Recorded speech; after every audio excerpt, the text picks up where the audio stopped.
সুধীমণ্ডলী, স্বাগত জানাচ্ছি সমসাময়িক বিষয় নিয়ে বৈশাখী টেলিভিশনের নিয়মিত আয়োজন ইস্পাহানি মির্জাপুর 0 আওয়ার।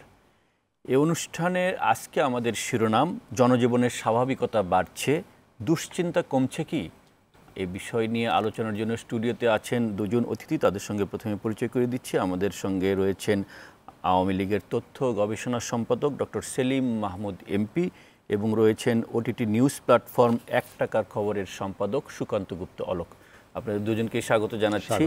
আমরা আলোচনা শুরু করবার আগে একটু দেখতে চাই আজ বৈশাখী টেলিভিশনে প্রচারিত প্রধান প্রধান সংবাদ শিরোনামগুলো। মেট্রো রেল সহ জাতীয় সম্পদ ধ্বংসকারীদের বিচার দেশবাসীকে করতে হবে বলেছেন প্রধানমন্ত্রী। দাবি পূরণের পরও শিক্ষার্থীরা কালক্ষেপণ করছে। দেশ জুড়ে জনজীবনে স্বাভাবিকতা বাড়ছে, কারফিউ শিথিলে ভয় কাটিয়ে কাজ করেছে মানুষ। নিরাপত্তার স্বার্থে কিছু এলাকায় চলাচল স্বাভাবিক হয়নি। নাশকতার সংযোগে 2000-এর বেশি গ্রেফতার ঢাকায়, জেলাগুলোতে 7 শতাধিক। সরকার পতনে ব্যর্থ হয়ে ধ্বংসযজ্ঞ চালায় বলেছেন স্বরাষ্ট্রমন্ত্রী। 1 আগস্ট পর্যন্ত এইচএসসি মানের পরীক্ষা স্থগিত। পরিস্থিতি পুরো স্বাভাবিক না হওয়া পর্যন্ত শিক্ষা প্রতিষ্ঠান খুলবে না জানিয়েছেন শিক্ষামন্ত্রী। এবং তিলে তিলে আধুনিক সুবিধাসহ গড়ে ওঠা রাজধানীর বহু এলাকায় এখন ধ্বংসযজ্ঞের চিহ্ন। বেদনা জাগাচ্ছে সাধারণের মনে।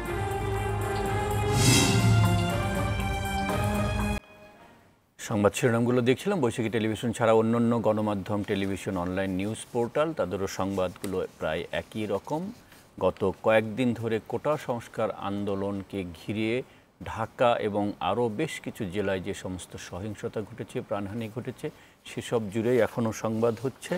আমাদের আলোচনার বিষয় স্বাভাবিকতা বাড়ছে, কারণ কারফিউ শিথিলের সময় ঢাকা সহ সারা দেশেই মানুষ অফিস আদালত করেছে, যানবাহন চলাচল খুবই স্বাভাবিক এবং নগরীতে তো অনেক সড়কে দিনভরই যানজট তীব্র ছিল। তার মানে মানুষ স্বাভাবিক জীবনে ফিরতে চায়, কিন্তু তাদের ভিতর যে সংশয়, ভয় এবং দুশ্চিন্তা এরকম ঘটনার পরে অনেকটাই হতবিহ্বল। সেই দুশ্চিন্তাটা কমার জন্য সামনের দিনগুলোতে কী করণীয় সেটি আমি একটু সুকান্ত গুপ্ত অলোক আপনার কাছ থেকে শুরু করতে চাই। আলোচনাটা আপনি একেবারেই খুবই গভীরভাবে পর্যবেক্ষণ করছেন, সংবাদকর্মী হিসেবে সব দিক দেখার চেষ্টা করছেন। এই যে একটা অস্বাভাবিক পরিস্থিতির মধ্যে দিয়ে একটা কখনো যে ঘটনাগুলোর আমরা অভিজ্ঞতা অর্জন করিনি, সেরকম একটি ঘটনার মধ্যে দিয়ে আমরা একটা সপ্তাহ পার করেছি। কিন্তু গত 2 দিন থেকে সারাদিন প্রায় 7 ঘন্টা কারফিউ থাকে না, অফিস খুলেছে, মানুষ কিন্তু একদম ঢাকার চিত্রটা অনেকটাই স্বাভাবিক। তারপরেও মানুষের ভিতরে কথা বললে বোঝা যায় যে তাদের ভিতরে এক ধরনের সংশয় কাজ করে, দ্বিধা কাজ করে, দুশ্চিন্তা কাজ করে। এই দুশ্চিন্তা থেকে উত্তরণে আমাদের সামনের দিনগুলোতে সব পক্ষের, যারা আন্দোলন করেছে, সরকার যারা জনগণের নিরাপত্তা বিধানের দায়িত্ব কর্তব্য, তাদের সব পক্ষের করণীয় কী? ধন্যবাদ। প্রথমে বলি যে আপনার আজকে যে আমরা আলোচনাটা করতে চাচ্ছি, অর্থাৎ স্বাভাবিকতা ফিরছে কিন্তু দুশ্চিন্তা দূর হয়েছে কি, এটা যদি এক বাক্যে বলি, অবশ্যই কিছুটা আমরা স্বস্তির মধ্যে আছি, কিছুটা স্বাভাবিকতার দিকে আমরা যাচ্ছি, হ্যাঁ, এবং কিছুটা শান্ত অবস্থা কিন্তু আমরা দেখতে পাচ্ছি। কিন্তু এই যে স্বস্তি, এই যে শান্ত অবস্থা বা এই যে স্বাভাবিকতায় উত্তরণ, এটার মধ্যে কিন্তু একটা অস্বস্তিকর স্বস্তি আছে, অর্থাৎ স্বস্তিটাও অস্বস্তিকর।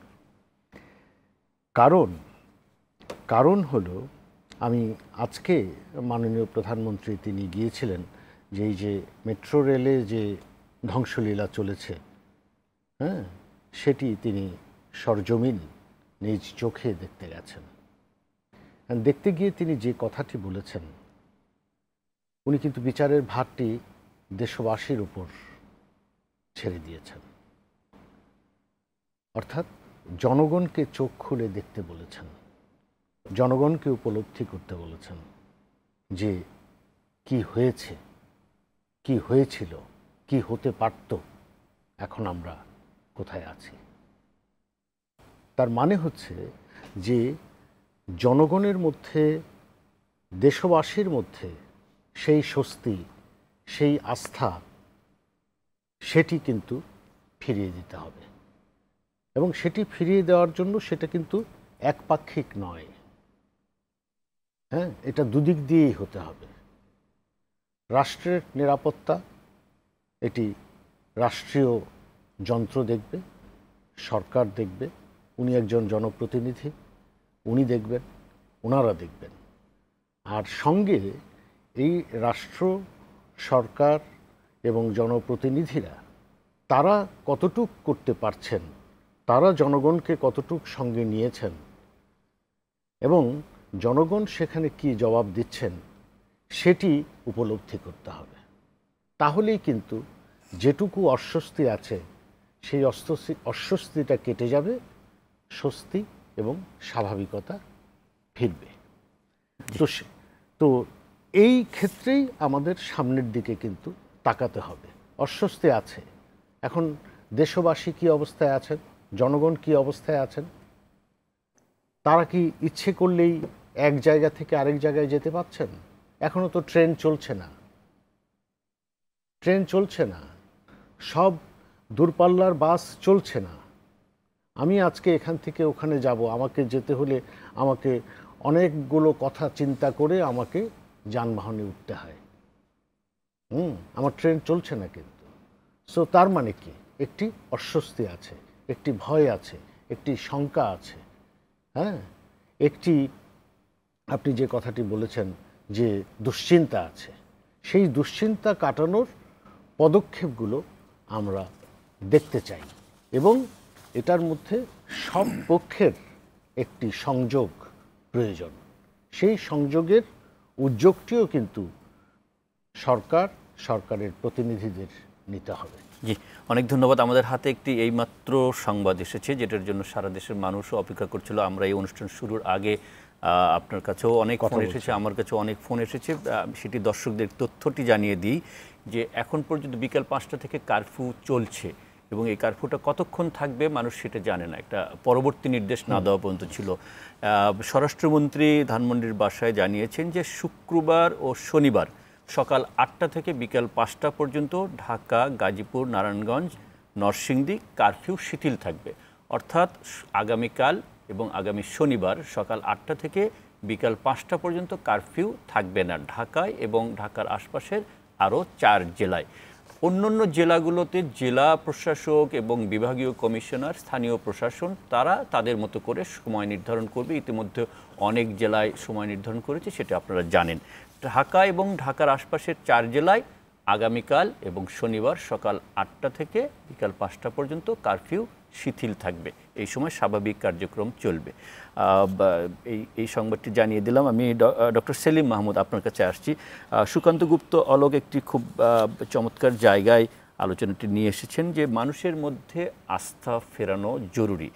দেখুন, আওয়ামী লীগ একটি এমন সংগঠন যে সংগঠনের তৃণমূল পর্যায়ের একটি গ্রাম থেকে কমিটি শুরু হয়ে এ পর্যন্ত আসে। সুতরাং সমস্ত শ্রেণী পেশার মানুষের সাথে তাদের সম্পর্ক, সেই মানুষদের মধ্যে আস্থা ফেরানো, যোগাযোগ বাড়ানো, এটা আওয়ামী লীগের সব সময়েরই কার্যক্রম হয়। কিন্তু আমরা যে সময়টার কথা বলছি, এই সময়টায় কিন্তু আওয়ামী লীগকে এবং দল হিসেবে আওয়ামী লীগের ভূমিকা কী ছিল এটা নিয়ে অনেক আলোচনা চলছে, প্রশ্ন আছে মানুষের মনে। যথাযথ ভূমিকা, দেখুন যে কোনো এরকম সংকট আসতে পারে, সংকটে সরকার তো, সুকান্ত গুপ্ত অলোক বলেছেন যে সরকার তার দায়িত্ব পালন করবে রাষ্ট্রযন্ত্র দিয়ে, কিন্তু দল হিসেবে যেহেতু আপনাদের দল ক্ষমতায় ছিল, সংগঠন হিসেবে আওয়ামী লীগ কি এই সংকটকালে এই সহিংসতা বন্ধে নাগরিকের পাশে, মানুষের পাশে দাঁড়িয়েছিল? ভূমিকাটা কী ছিল আপনার কাছে একটু জানতে চাই। আমি তার আগে একটু ভূমিকা দিই যে যে হামলা এবং সন্ত্রাস হয়েছিল, অলোকদা যথার্থই বলেছেন, এটা কিন্তু রাষ্ট্রের বিরুদ্ধে, দেশের বিরুদ্ধে। এবং এটা কিন্তু অনেকেই হয়তো নতুন প্রজন্ম অনেকে বুঝবে না, ঠিক আছে আমরা বাংলাদেশের নাগরিক, সন্ত্রাস করতেই পারে, কিন্তু এই সন্ত্রাসের ধরন যদি আপনি দেখেন, একটা রাষ্ট্রের পুলিশ স্টেশনে, থানায় কখনো আক্রমণ, একটা দুইটা না, ঢাকা সহ বাংলাদেশের বেশ কিছু থানায় একই সাথে আক্রমণ হয়েছে। আমাদের জাতীয় যত গুরুত্বপূর্ণ প্রতিষ্ঠান আছে গর্ব করার মতো, সেখানে আক্রমণ হয়েছে। এবং সে আক্রমণগুলো এরকম না যে প্রতিবাদের ভাষা হিসেবে যে আমি সরকারকে পছন্দ করি, সেগুলো এই আক্রমণ হচ্ছে সরকারি প্রতিষ্ঠান, রাষ্ট্রীয় প্রতিষ্ঠানগুলোকে ধ্বংস করে দেওয়া। এবং যদি তাদেরকে প্রতিহত করা না যেত, গোটা দেশকে তারা শ্মশানে পরিণত করত, আমার বিশ্বাস। এটা একটা আমার ফার্ম কনভিকশন। এবং যেভাবে তারা ধ্বংসযজ্ঞ চালিয়েছে, মনে হচ্ছে রাষ্ট্রের বিরুদ্ধে ক্ষোভ। তারেক জিয়া লন্ডন থেকে একটা পলিটিক্যাল ডক্ট্রিন প্রক্লেম করেছে, টেক ব্যাক বাংলাদেশ। এটা কিন্তু ফ্রম দ্য ভেরি ইনসেপশন আমরা বুঝে গেছি এটাতে কি বোঝাতে চেয়েছে। সেই বিএনপি জোট সরকারের সময়, জামাতের সাথে যাদের সরকার, সেই সময় যে অন্ধকার যুগে বাংলাদেশ ছিল, একটা দুর্নীতির আখড়া ছিল, সন্ত্রাসের আখড়া ছিল, যেখানে বঙ্গবন্ধু কন্যা শেখ হাসিনাকে হত্যার চেষ্টা হয়েছিল। এবং অসংখ্য আওয়ামী লীগের নেতা কর্মী, মেম্বার অফ পার্লামেন্ট থেকে অনেক মানুষকে নাম আপনারা সবাই, এখন সেই জায়গাটাতে আমি বলছি এখন হচ্ছে কি, ভূমিকাটা এই জন্য দিলাম, 30 লক্ষ মানুষ জীবন দিয়েছে বাংলাদেশের জন্য, আমাদের জাতির পিতা সপরিবারে জীবন দিচ্ছে কি দেশের জন্য। এখানে কোনো অন্য কোনো প্রপার্টি, জমি জমা, অন্য কোনো কারোর সাথে ব্যক্তিগত বিরোধ ছিল না, দেশের জন্যই তাকে হত্যা করা হয়েছিল। সেই রাষ্ট্রের বিরুদ্ধে যখন যুদ্ধ ঘোষণা করবে, সেই রাষ্ট্রের উপরে যখন আক্রমণ করবে, কেউ বসে থাকবে না। এবং আওয়ামী লীগ, এবার আপনার প্রশ্নের উত্তর দিচ্ছি, আওয়ামী লীগও বসে ছিল না। দেখেন, আমরা দল হিসাবে এটা তো আমরা প্রত্যাশা করিনি যে একটা রাজনৈতিক দল, বিএনপি, জামাত, যাই হোক, যুদ্ধাপরাধী দল, তারপরেও মানুষের দল তো, তারা যে এরকম হঠাৎ করে একসাথে হামলা করবে তার জন্য তো কেউ প্রস্তুত ছিল না। তারপরেও আওয়ামী লীগের বেশ কয়েকজন নেতা খুন হয়েছে, এটা আপনি হয়তো আরো জানবেন ডিটেইল। আমাদের ছাত্রলীগের নেতা খুন হয়েছে। যে ছেলেটার কথা বলছে আপনার রেসিডেন্সিয়াল মডেল স্কুলে, তার পরিচয় জানেন? আমাদের সরকারের মন্ত্রী জনাব নসরুল হামিদ বিপুর আপন খালাতো ভাই, তাকে গুলি করে হত্যা করা হয়েছে। তাহলে গুলিটা করলো কে? ওই যে বলেন উদুর পিন্ডি বুদুর খারে, যে হত্যা করলো, সন্ত্রাস করলো, সে এখন আমাদের উপর দায় চাপাচ্ছে। আমাদের নেত্রী প্রধানমন্ত্রী হিসাবে, তিনি সরকার প্রধান, তিনি নির্দেশনা দিয়েছিলেন আইন শৃঙ্খলা রক্ষাকারী বাহিনীর উপর যে কেউ যেন নন লেথাল বুলেট ব্যবহার না করে, অর্থাৎ সবাই যেন রাবার বুলেট, যেটা আন্তর্জাতিকভাবে স্বীকৃত ইন্টারন্যাশনাল হিউম্যান রাইটস অনুযায়ী, সেটাই কিন্তু ব্যবহার করা হয়েছিল। তারা যে কল্পকাহিনী বানাচ্ছে যে ছাত্রদেরকে মারা হয়েছে, আমি তাদেরকে রিকোয়েস্ট করব, বলবো ছাত্রদের তালিকা দেন, কোন কোন ছাত্র মারা গেছে। সব দিবালোকের মতো সত্য। বরং বেশি মারা গেছে আওয়ামী লীগের সপক্ষের ছাত্র। ঢাকা কলেজের যে ছাত্র মারা গেছে, তার জন্য নাম জানাজা হয়েছে পার্টি অফিসে, ছাত্রলীগের সদস্য নসরুল আহমেদ বিপুর আপন খালাতো ভাই। ওটা আরও বেদনাদায়ক ঘটনা, যেখানে আপনার যাত্রাবাড়িতে, তারপর বাড্ডাতে, রামপুরাতে, যেখানে সন্ত্রাসীরা সশস্ত্র অবস্থায় রাষ্ট্রের বিরুদ্ধে তারা যুদ্ধ ঘোষণা করেছে, গোলাগুলি করছে, সেখানে কিন্তু পুলিশ কাউকে গুলি করে মারেনি। যদি পুলিশ জেনুইন বুলেট, অর্থাৎ লেথাল বুলেট ব্যবহার করতো, তাহলে তো অসংখ্য মানুষ, সন্ত্রাসীরা দাঁড়াতে পারে না। বিজেপি গিয়েছিল, কেন বিজেপি সরে আসলো? কারণ তারা চায়নি কোনো কোনো মানুষ মারা যায়। কিন্তু তাহলে কেন ইনোসেন্ট কোমলবতী শিশুকে গুলি করে হত্যা করা হবে 11 ক্লাসের? আবার আমার উপজেলার একটা ছেলে, নাম মোহাম্মদ হাসান, সে আমার উপজেলার 9 নম্বর ইউনিয়নের ছাত্রলীগের ভাইস প্রেসিডেন্ট, ঢাকায় সে বেড়াতে আসছিল। সে শনির আখড়ার সামনে যে আত্মীয়র বাড়িতে ছিল, সেখানে কে একজন তাকে বলেছে যে ছাত্রলীগের নেতা, তাকে মেরে ফেলেছে গুলি করে সন্ত্রাসীরা। তো সন্ত্রাস যেটা তারা যেটা বলছে যে আমরা পুলিশ অসংখ্য মানুষ করে, সেটা সত্য নয়। বরং রাষ্ট্রকে যে চ্যালেঞ্জ করেছে, রাষ্ট্রের অখণ্ডতা, রাষ্ট্রের সার্বভৌমত্বকে যারা চ্যালেঞ্জ করেছে, রাষ্ট্র তো বসে থাকবে না। আপনি যদি সেনাবাহিনীকে গুলি করেন, আপনি যদি পুলিশকে গুলি করেন, আপনি যদি রাষ্ট্রকে আঘাত করেন, জুরিসপ্রুডেন্সে আইন বিজ্ঞানে একটা কনসেপ্ট আছে, কোয়ার্সিভ অথরিটি। রাষ্ট্রের একটা কোয়ার্সিভ অথরিটি আছে, অর্থাৎ শক্তি প্রয়োগের তার সাংবিধানিক ক্ষমতা আছে। যে কারণে পৃথিবীর সেই মানব সভ্যতার শুরু থেকে প্রতিটা দেশের সশস্ত্র বাহিনীর হাতে অস্ত্র থাকে। কেন? কারণ যখন রাষ্ট্রের উপর আঘাত আসবে, যখন মানবতার উপর আঘাত আসবে, রাষ্ট্র তখন ওই যে থিওরি দুষ্টের দমন শিষ্টের পালন, সেই নীতি অবলম্বন করবে। এখন আওয়ামী লীগ কিন্তু বসে থাকেনি। আমাদের আপনারা জানেন, আওয়ামী লীগ অফিস থেকে শুরু করে ধানমন্ডি 32, পার্লামেন্ট, গণভবন, বিভিন্ন জায়গায় হামলার তাদের আমাদের বিভিন্ন জায়গায় আমাদের দলীয় সদস্য, নেতাকর্মী, সাধারণ মানুষ যারা এই দেশের চেতনা যারা বিশ্বাস করে, তারা কিন্তু প্রতিহত করেছে বলে শেষ পর্যন্ত তারা পিছু হটেছে। এবং আমি মনে করি যে তাদের সাথে একমত। আমরা এদেশের মানুষ শান্তির জন্য, মানবতার জন্য, আমাদের সংবিধানে যে অ্যাসপাইরেশনের কথা বলেছে, কি রাষ্ট্র এই দেশের মানুষ দেখতে চেয়েছিল, কি ডিজাইন আমাদের জাতির পিতা করে গেছিলেন সংবিধানে, রাষ্ট্র কীরকম হবে, সেই রাষ্ট্রের উপর বারবার আঘাত আসে। আমি মনে করি যে এই যতটুকু আমাদের ক্ষতি হয়েছে, শেখ হাসিনার যে যুগান্তকারী উন্নয়নগুলো যদি ধ্বংস করা যায়, তাহলে মানুষ যেন তার সুবিধা থেকে বঞ্চিত হয়, সেজন্যই টেক ব্যাক বাংলাদেশ। সেই সময় বিদ্যুৎ ছিল না, সেজন্য আবার আমাদেরকে সে জায়গায় নিয়ে যেতে চাচ্ছে। আপনারা জানেন, বিদ্যুতের জন্য মানুষ আন্দোলন করেছিল, গুলি করেছিল, সেই কানসার্টে সারের জন্য আন্দোলন করেছিল, গুলি করেছিল। তারা বাংলাদেশকে এখন আগের জায়গায়, অর্থনীতিকে ধ্বংস করে দিতে চায়। অর্থনীতি ধ্বংস করে দিলে মানুষের যে জীবন জীবিকা, সেটা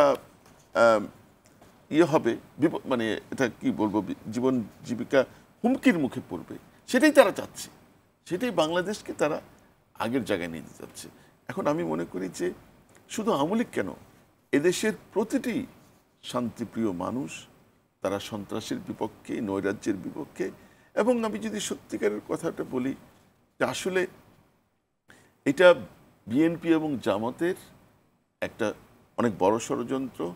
সেখানে হয়তো বিদেশি ষড়যন্ত্রকারীরা যুক্ত থাকতে পারে, আমাদের কাছে সেরকম তথ্য আছে।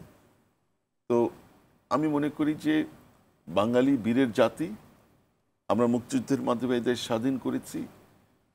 কোনো জঙ্গি সন্ত্রাসী গোষ্ঠীর কাছে আমরা মাথা নত করব না। এবং যে উন্নয়ন শেখ হাসিনা আমাদের এখানে নিয়ে এসছেন, তার সুফল যেন বাংলাদেশের প্রত্যেকটা মানুষ, আজকে তিনি মেট্রো রেল দেখতে গিয়ে ভারাক্রান্ত হয়েছেন, তার চেহারা আমরা টেলিভিশনে দেখেছি।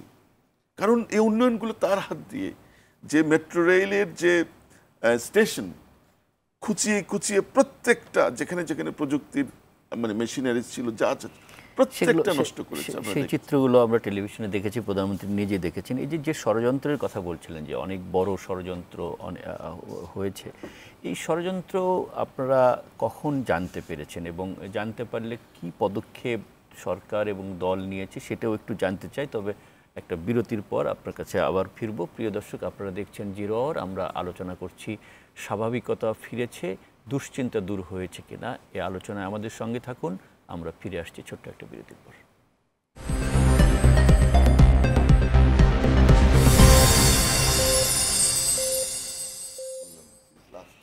বিরতির পর আরও একবার স্বাগত ইস্পানি মির্জাপুর জিরো আওয়ারে। আমরা আলোচনা করছিলাম জনজীবনের স্বাভাবিকতা বাড়ছে, দুশ্চিন্তা কমছে কি।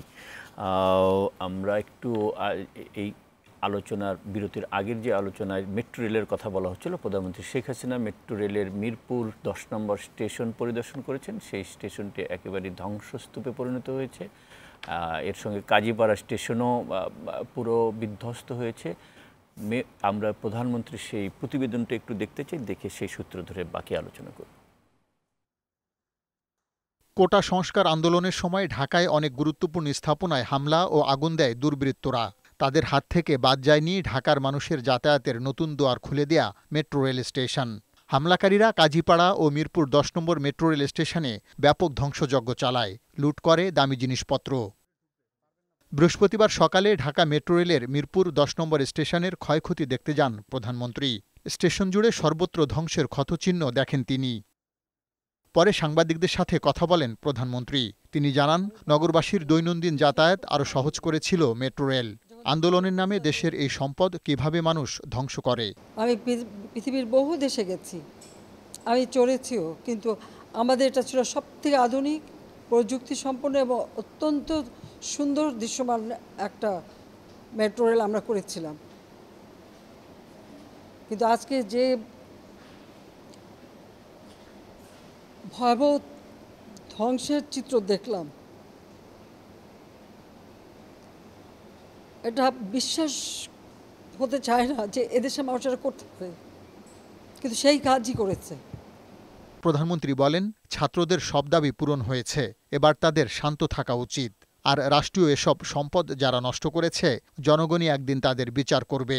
মেট্রো রেল বন্ধ, কারণ এই স্টেশন যেভাবে ধ্বংস হয়েছে, এটা সম্পূর্ণ ডিজিটাল সিস্টেম, ইলেকট্রনিক সিস্টেম, সম্পূর্ণ মডার্ন। এটা তো কতদিনের ঠিক হবে আমি জানি না, কিন্তু কষ্ট পাবে তো মানুষ, আপনারাই কষ্ট পাবেন, দেশের মানুষই কষ্ট পাবেন, এই ঢাকা শহরের মানুষই কষ্ট পাবেন। তা আমি আপনাদেরকেই বলবো যে এই কষ্ট আমি লাঘব করতে চেয়েছি, এই কষ্ট আবার যারা সৃষ্টি করলো তাদের বিরুদ্ধে আপনাদেরই রুখে দাঁড়াতে হবে, দেশবাসীকেই রুখে দাঁড়াতে হবে, এর বিচার তাদের করতে হবে। আমি তাদের কাছেই বিচার চাই। ছাত্র আন্দোলনে ভর করে সুযোগ সন্ধানীরা এসব নাশকতা করেছে বলেও জানান তিনি। রাজধানীবাসীর চলাচলের ক্ষেত্রে নতুন যুগের সূচনা করেছিল মেট্রো রেল। প্রতিবেদনটি দেখছিলাম, প্রধানমন্ত্রী এই ধ্বংসযজ্ঞ দেখে অনেকটা বেদনাহত তো হয়েছেনই, সেটাই দেখলাম। একটি সুকান্ত গুপ্ত, অলোক, আপনার কাছে একটি জিনিস, একটা হলো যে দেশবাসীর কাছে বিচারের ভার দিয়েছেন তিনি, একটি। 2 নম্বর, তিনি বলেছেন যে শিক্ষার্থীদের দাবি, যেই দাবি নিয়ে এই আন্দোলনটার সূচনা হয়েছিল, কোটা সংস্কার করা, কোটা সংস্কার হয়ে প্রজ্ঞাপন জারি হয়েছে, কোটা এরপরও এখন শিক্ষার্থীরা কালক্ষেপণ করছে। তারা কিন্তু কর্মসূচি পুরোপুরি প্রত্যাহারের ঘোষণাও দেয়নি, বিভিন্ন রকমের কর্মসূচি দিয়ে যাচ্ছে। এই যে কালক্ষেপণের লক্ষ্য কি মনে হয় আপনার? কেন এখনও যে দাবিটা ছিল পূরণ হওয়ার পরেও তারা এই কর্মসূচিগুলো দিচ্ছে? এটার প্রথম যে বিষয়টা আমার মনে হয় যে শিক্ষার্থীরা যে দাবি নিয়ে, অর্থাৎ কোটা সংস্কারের দাবি নিয়ে যে আন্দোলনের সূচনা করেছিল, সেটার নিয়ন্ত্রণ আর তাদের হাতে নেই, যে কারণেই তারা সিদ্ধান্ত নিতে পারছে না। এটা হচ্ছে সবচেয়ে বড় একটা বিষয়। তো এখন তাদের সব দাবি পূরণ হয়েছে। তারা কোটা সংস্কার চেয়েছিল, সর্বোচ্চ আদালত সেই রায় দিয়েছেন, নির্দেশনা দিয়েছেন, নির্বাহী বিভাগ সেই অনুযায়ী প্রজ্ঞাপন জারি করেছে, শেষ। কিন্তু তারা যে আন্দোলনের সূচনা করেছিল, সেই আন্দোলনটি এক পর্যায়ে এসে সেখানে ওই যে বললাম যে তাদের নিয়ন্ত্রণে ছিল না, সেখানে অন্য পক্ষ ঢুকেছে, তৃতীয় পক্ষ ঢুকেছে, এবং সেটি একটি সহিংস রূপ নিয়েছে। যে সহিংস রূপে নৈরাজ্য হয়েছে, সন্ত্রাস হয়েছে, ধ্বংসলীলা ঘটেছে, এবং সেখানে অনেকগুলো ঘটনা ঘটেছে, অনেক তাজা প্রাণ ঝরে গেছে। সেটার মধ্যে ছাত্ররাও আছে, ঠিক আছে। তা এখন এই যে শুক্রবারে পড়লাম আমরা, তো আমাদের সেই পরিস্থিতি, প্রধানমন্ত্রী বলেছেন এবার তাদের শান্ত থাকা উচিত। এখন এই শান্ত থাকা মানে হলো তাদের কর্মসূচি আছে কিনা। আপনি বলেছেন যে তারা এখনো তাদের কর্মসূচি প্রত্যাহার করেননি, সরাসরি কোনো ঘোষণা দেননি, কিন্তু মাঝামাঝি নানা রকম ঘোষণা কিন্তু এসছে, নানা রকম ঘোষণা কিন্তু এসছে। এখন সবশেষ যে ঘোষণা আমরা দেখতে পাচ্ছি সেটি হচ্ছে তারা 8টি বার্তা দিয়েছেন, তারা 8টি বার্তা দিয়েছেন। এখন দাবি থেকে এটি বার্তাতে রূপ নিয়েছে। এখন সেই বার্তার ব্যাপারে নির্বাহী বিভাগ বা সরকারের কি কোনো জবাব আছে? হ্যাঁ, এখন জবাব তো আছে। তারা বলেছেন যে যারা নিহত হয়েছেন তাদের আমরা পূর্ণাঙ্গ তালিকা চাই। একটু আগে সেলিম মাহমুদ এমপি বলছিলেন যে এখানে আমি তার সঙ্গে দ্বিমত করছি। উনি বলতে চেয়েছেন যে সেই তালিকাটি তাদের দিতে হবে, কিন্তু আমি মনে করি এই তালিকাটি অতি দ্রুত প্রশাসনকেই তৈরি করতে হবে, সরকারকেই তৈরি করতে হবে, এটি জনসমক্ষে প্রকাশ করতে হবে যে আসলে কতজন হতাহত হয়েছে। এই তালিকাটি দ্রুত প্রকাশ হোক। যারা আহত হয়েছেন, যারা চিকিৎসাধীন আছেন, এর মধ্যেই সরকারের পক্ষ থেকে ঘোষণা এসছে যে তাদের চিকিৎসার ব্যয় সরকার বহন করবে। বাস, তাহলে সেই চিকিৎসা ব্যয় সরকার বহন করছে বা করছে কিনা সেই ক্ষেত্রে যদি কোনো বক্তব্য থাকে সেই বক্তব্য আসতে পারে, কিন্তু তাদের সেই চিকিৎসার ব্যবস্থাটি করা হয়েছে কিনা, সেটি মনিটর হচ্ছে কিনা, এবং সেই চিকিৎসা ব্যবস্থায় কোনো ত্রুটি আছে কিনা, যথাযথ হচ্ছে কিনা, এটি আমাদের দেখার বিষয়। ক্ষতিপূরণের প্রসঙ্গ এসছে, সরকার বলেছে যে তাদের ক্ষতিপূরণ দেয়া হবে। অর্থাৎ এখানেও সরকারের প্রশাসনের কমিটি কাজ করছে কিনা সেটা মনিটর করা, হ্যাঁ, সেটা পর্যবেক্ষণ করা জরুরি এবং অতি দ্রুত এই বিষয়টি কিন্তু প্রয়োজন। এবং তারপরে যেটি আসবে যে এই যে যারা ক্ষতিগ্রস্ত হয়েছে, অনেক আহত হয়েছে, ক্ষতিগ্রস্ত হয়েছে, এই যে ধ্বংসলীলা চলেছে, যে নৈরাজ্য চলেছে, যে সন্ত্রাস চলেছে, তাতে অনেক ব্যবসা বাণিজ্য, শিল্প কারখানা, দোকানপাট, অনেক কিছু কিন্তু ক্ষতিগ্রস্ত হয়েছে।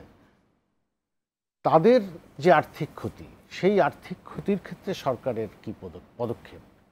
সরকার বলেছেন যে তাদের পাশে দাঁড়ানোর জন্য তিনি তার দলের নেতাকর্মীদের বলেছেন এবং বিত্তবানদের বলেছেন। সেই কাজটি কি হচ্ছে?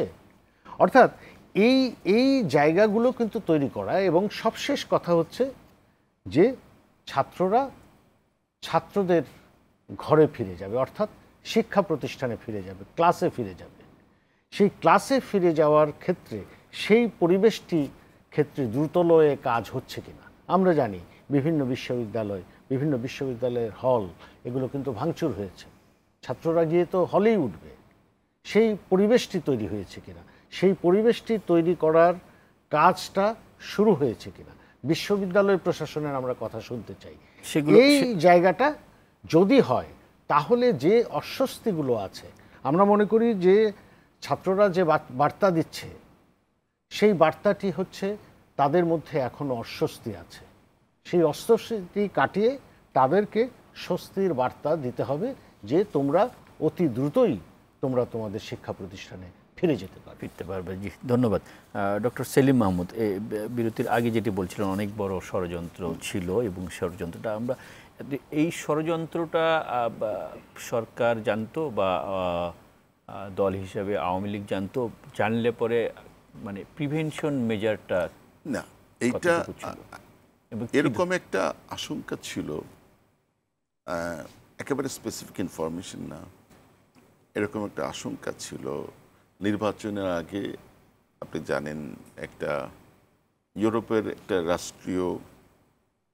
ইউরোপের একটা দেশের একজন মুখপাত্র একটা কথা বলেছিলেন যে বাংলাদেশে কিছু কিছু গোষ্ঠী, ইভেন কিছু বিদেশি প্রতিষ্ঠান বা ব্যক্তি বা রাষ্ট্র, তারা বাংলাদেশের নির্বাচনে অনেক ষড়যন্ত্র করেছে, তারা ব্যর্থ হয়েছে, তবে নির্বাচনের পরে বাংলাদেশে বড় ধরনের নৈরাজ্য সন্ত্রাস করার চিন্তা থাকতে পারে, এরকম একটা আপনি 2023 সালের 17 ডিসেম্বর আমি বাংলাদেশে এটা সেই বিদেশি রাষ্ট্রের বরাত দিয়ে বাংলাদেশের দু একটা পত্রিকা রিপোর্ট করেছিল।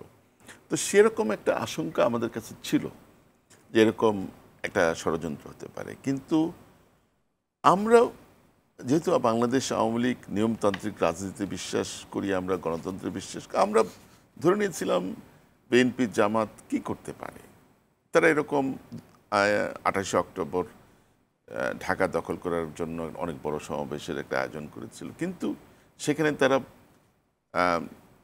মানুষ হত্যা করেছে, সন্ত্রাস করেছে, এবং সে কারণে তারা নিজেরাই আইনের রশিদে তারা আটকা পড়েছে এবং তারা সেখানে অনেক ব্যাপক নাশকতা করেছিল। যাও তারপরে আমরা ভেবেছিলাম হয়তো তারা আমাদের বিরুদ্ধে হয়তো কোনো গণ আন্দোলনের চেষ্টা করবে, কোনো বড় জমায়েতের চেষ্টা করবে, কিন্তু এরকম যে একসাথে এরকম ব্যাপক সন্ত্রাসী হামলা চালাবে 9/11-এর মতো এরকম কিছু ইউরোপের অনেক দেশে ছোটোখাটো এরকম হয়েছে, কিন্তু এইটা অনেক ব্যাপক ছিল। তো সেটা আমি মনে করি যে যারা আমি আপনাদের দুজনের আলোচনায় তার আগে শুনছিলাম, রাষ্ট্রের যে ক্ষতি হয়েছে, একটা তো রাষ্ট্রের যে ইন্টেগ্রিটি, রাষ্ট্রের সার্বভৌমত্ব, তার উপরে আঘাত এসছে। সেখানে রাষ্ট্র যে সৃষ্টি, যে রসুর যে কথা, state is a social contract, একটা সামাজিক চুক্তি দেশের সকল জনগণকে নিয়ে, এবং জনগণ তার প্রতিনিধি ঠিক করে। সেখানে কিন্তু রাষ্ট্রের বিভিন্ন টিওআর, টার্মস অফ রেফারেন্স থাকে। রাষ্ট্রের অখণ্ডতা, রাষ্ট্রের সার্বভৌমত্ব বজায় রাখার জন্য পৃথিবীর সব দেশই, ইভেন দ্বিতীয় বিশ্বযুদ্ধের পরে যে ইউএন চার্টার, সেখানে কিন্তু রাষ্ট্রের ইন্টেগ্রিটির উপর সবচেয়ে বেশি গুরুত্ব দেওয়া হয়েছে। এই যে আঘাত একটা আসলো, যাদের সাথে যুক্ত সেই জঙ্গি, সন্ত্রাসী যারাই হোক, আমি বাংলাদেশের একজন নাগরিক হিসেবে দায়িত্ব নিয়ে বলছি, আমাদের সরকার তাদেরকে ক্ষমা করবে না। এই রাষ্ট্রের বিরুদ্ধে যারা যুদ্ধ ঘোষণা করেছে, যুদ্ধ করেছে, সন্ত্রাস করেছে, তাদের অনেকেই গ্রেফতার হয়েছে। আর আরেকটা বিষয়, অর্থনীতির যে ক্ষতি হলো, অর্থনীতির ক্ষতিটা একটু পরে আসছি। আমি আবার আরেকটা বিরতির সময় হচ্ছে, আমি হয়তো আরো বড় পরিসরে আলোচনা হলে অন্য আলোচনা যেতে পারবো, আজকে এই আলোচনার মধ্যে থাকতে চাই। আবার একটা বার্তা দিচ্ছি। বার্তাটি এরকম যে আমাদের কাছে তথ্য আছে যে এই সন্ত্রাসে কিছু ব্যক্তি ফান্ডিং করেছে, প্রায় 700-800 কোটি টাকার ফান্ডিং। যে সকল প্রশ্ন আসছে, দাদা প্রশ্ন তুলেছেন, এর দায় দায়িত্ব কে নিবে? এই যে অর্থনীতির যে ক্ষতি হলো, আমি মনে করি নৈতিকভাবে, রাজনৈতিকভাবে যারা এটা করেছে, জনগণের কাছে তাদের জবাবদিহি করতে, এবং সে সকল ব্যবসায়ীরা যারা ফান্ডিং করেছে তাদেরকেও জবাবদিহিতার মধ্যে আমরা আনবো। অনেক ধন্যবাদ। আপনার কাছে নিশ্চয় তথ্য আছে, সেই তথ্যটি শুনবো। প্রিয় দর্শক, থাকুন আমাদের সঙ্গে, ফিরছি ছোট্ট একটা বিরতির পর।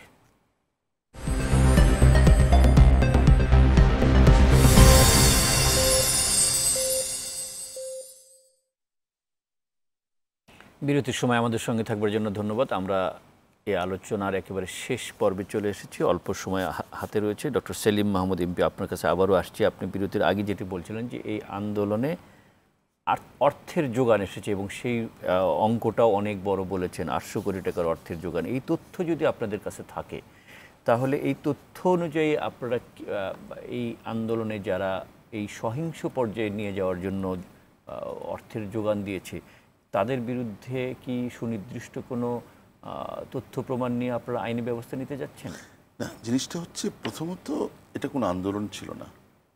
যদি আন্দোলন হতো, যে একটা সরকার বিরোধী আন্দোলন, ইভেন সরকার আন্দোলন, রাজনৈতিক আন্দোলন পৃথিবীর অনেক দেশে হয়, এটা কেবলই সন্ত্রাস। এই প্রথম বাংলাদেশের ইতিহাসে আমরা দেখলাম শুধুমাত্র সন্ত্রাস, এবং সেই সন্ত্রাসগুলো কিন্তু রাষ্ট্রের বিরুদ্ধে।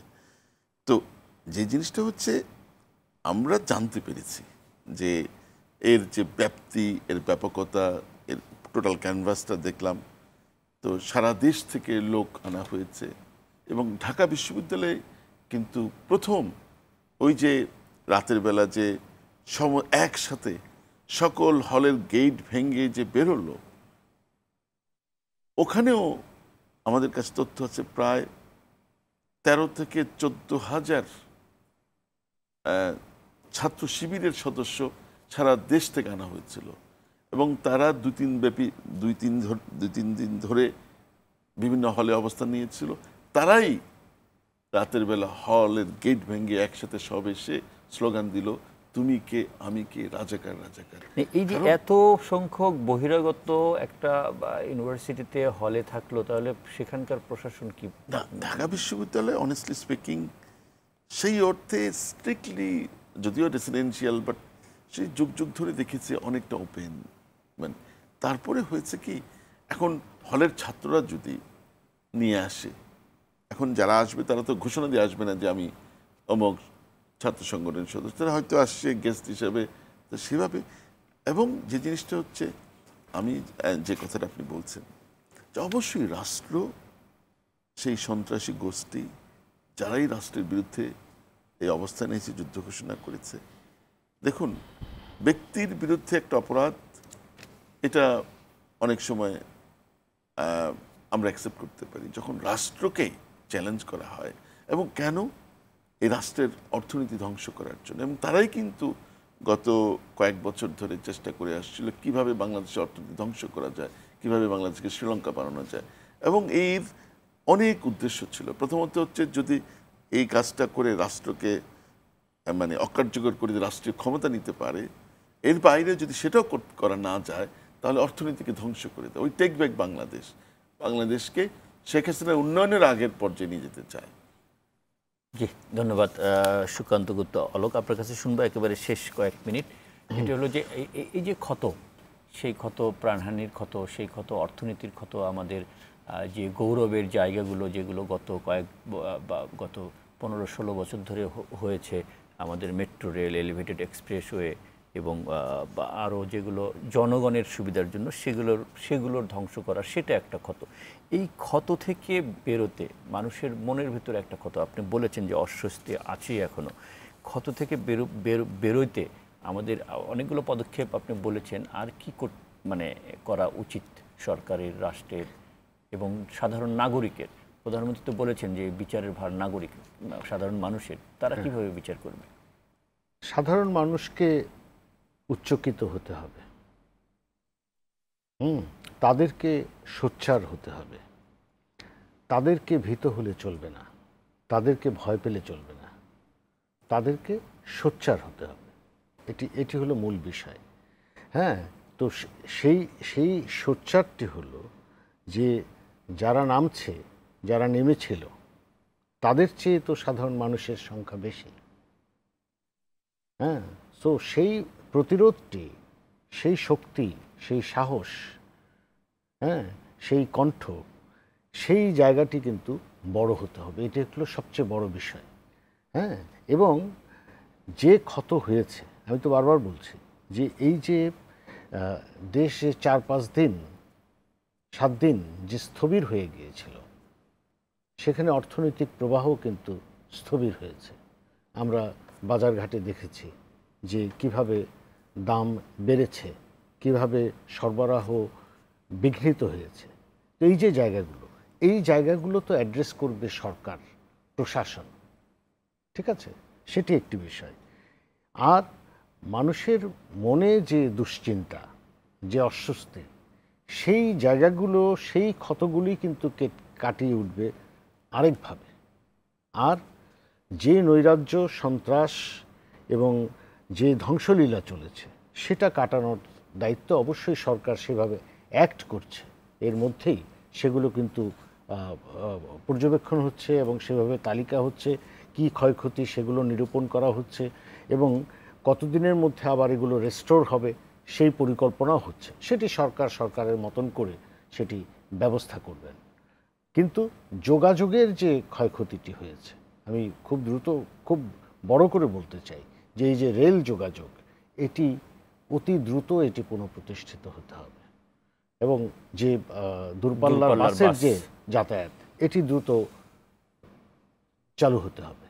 আর এর সঙ্গে যেটি, অর্থাৎ যে সরকার কিন্তু বলছে যে প্রতিটি সন্ত্রাসের ঘটনা, প্রতিটি হতাহতর ঘটনা, তারা প্রত্যেকটি ঘটনা আলাদা আলাদাভাবে তারা কিন্তু এটার তদন্ত করবেন। এখন একটি জায়গায় আমার একটু ব্যাপার আছে, সেই যে তদন্ত করবেন সরকার, প্রতিটি ঘটনা অ্যাড্রেস করা হবে, তো সেই ক্ষেত্রে যে বিচার বিভাগীয় তদন্ত কমিশনটি গঠিত হয়েছে সেটি কিন্তু 16ই জুলাইয়ের ঘটনার উপর তৈরি হয়েছে, সেই বিচার বিভাগীয় তদন্ত কমিশন। তাহলে সেই 16ই জুলাইয়ের বাইরে পরে 17, 18, 19, 20, 21 এই দিন যে ঘটনা ঘটেছে, এই দিন যে হতাহতের ঘটনা ঘটেছে, এটা কিভাবে সরকার অ্যাড্রেস করছে? এটা কি এই কমিশনের আওতা বাড়ানো হয়েছে নাকি আলাদা আলাদা কোনো কমিটি তৈরি হয়েছে? এটি কিন্তু জনগণের সামনে প্রকাশ করতে হবে।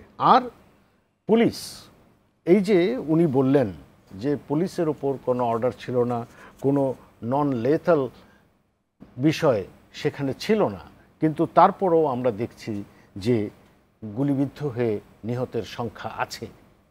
উনি বলছেন এই গুলি প্রতিপক্ষ করেছে, অর্থাৎ এখানে সন্ত্রাসীরা এনগেজ ছিল, তারা সশস্ত্র অবস্থায় এনগেজ ছিল এবং তারা অনেক ঘটনা ঘটিয়েছে।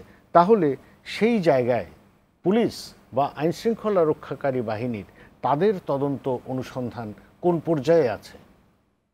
এই প্রতিটি ঘটনা, এবং এটি কিন্তু দ্রুত করতে হবে, দ্রুত এটি দৃশ্যমান করতে হবে, না হলে কিন্তু অস্বস্তি কাটবে না। অনেক ধন্যবাদ সুকান্ত গুপ্ত অলোক এবং ডক্টর সেলিম মাহমুদ এমপি, আপনাদের দুজনকে। আমাদের আলোচনার একেবারে সময় শেষ হয়েছে, আপনাদেরকে আবারও ধন্যবাদ জানাচ্ছি মধ্যরাতে আমাদেরকে সময় দেওয়ার জন্য। প্রিয় দর্শক, আপনারা যারা এতক্ষণ 0 আওয়ার দেখছিলেন, আপনাদেরকে অনেক ধন্যবাদ। ভালো থাকবেন, শুভরাত্রি।